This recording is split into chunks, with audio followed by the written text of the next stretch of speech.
চমৎকার একটি অভিজ্ঞতা। এই মুহূর্তে আমরা আছি ব্রহ্মপুত্র নদের উপর ভ্যান গাড়ি নিয়ে।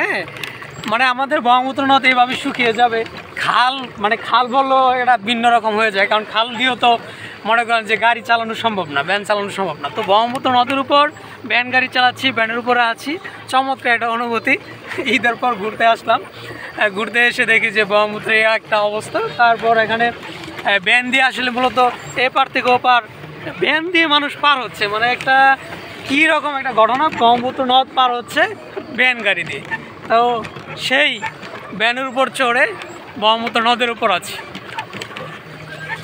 তো যারা এই ভিডিওটি দেখবেন, ব্রহ্মপুত্র নদকে যারা ভরা দেখেছেন, তাদের কাছে মনে হবে এই মরা ব্রহ্মপুত্র কোথা থেকে আসলেন। তো পরন্ত বিকেল, সূর্যটা হালকা হলুদাবো, দেখতে ভালো লাগছে। তো এটা মূলত একটা ঘাট, এখান দিয়ে মানুষ হচ্ছে এপার ওপার হয়। নর্মালি তো পানি থাকলে নৌকা দিয়ে হয়, কিন্তু এখন পানির এমন অবস্থা যে এখানে ভ্যান দিয়ে আর কি নৌকা পার হয়ে নদী পার হওয়া যাচ্ছে, ব্রহ্মপুত্র নদ যেটা। মাঝি ভাই, আপনি এখানে কতদিন যাবত আছেন? মাঝি ভাই বলে, সরি, আমার হচ্ছে ভ্যান গাড়ি ড্রাইভার, যেটা হচ্ছে ড্রাইভার ভাই হবে। তো নর্মালি নদের মধ্যে থাকে মাঝি, এই জন্য আমি ওনাকে মাঝি ভাই বলে সম্বোধন করছি। তো বলেন মাঝি ভাই, আপনি আছেন কতদিন যাবত এখানে? 4-5 বছর যাবত। এখানে কি এই সিজনটাতে সবসময় এরকম পানি কমে যায়? এরকম পানি কমে যায়। আপনি এরকম পাইছেন 4-5 বছর যাবতেই? কিন্তু পানি হয় না। হ্যাঁ, যখন পানি হয় তখন তো একেবারে মেন রুট পর্যন্ত পানি চলে যায় না? ওই যে আমরা বালুর চর দেখতে পাচ্ছি উপরে, ওই যে আখ ক্ষেত করেছে, আখ ক্ষেত না সরি, ভুট্টা ক্ষেত।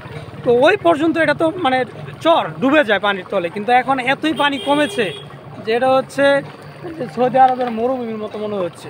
আমরা যদি ওই পাশটা দেখি, মরুভূমি সেম, ছেলেরা ওখানে খেলাধুলা করছে, ফুটবল খেলায় মেতেছে, মনে হচ্ছে মরুভূমি।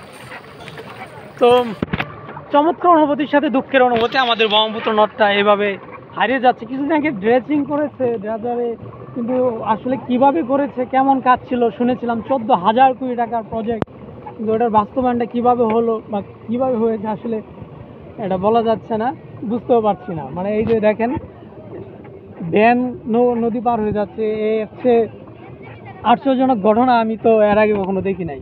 চমৎকার একটি আমরা সিনারি এই মুহূর্তে দেখতে পাচ্ছি, পানির মধ্যে সূর্য ডুবে যাওয়ার দৃশ্য দেখতে পাচ্ছি, দারুণ।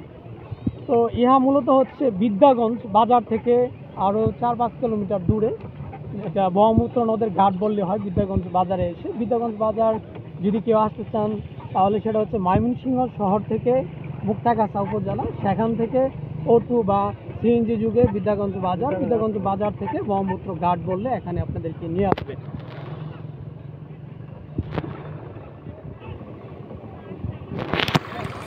ঠিক আছে মাঝি ভাই, চমৎকার। যারা এতক্ষণ সাথে ছিলেন সবাইকে ধন্যবাদ, ভালো থাকুন এবং আপনাদের অভিমত ব্যক্ত করতে পারেন। এরকম আশ্চর্যজনক কোনো ঘটনার আপনারা কখনো সাক্ষী হয়েছেন কিনা? আমি তো মানে এখানে আসার পরে হতবিম্ব যে নদের অবস্থা এরকম, যেটার উপর দিয়ে গাড়ি চলে।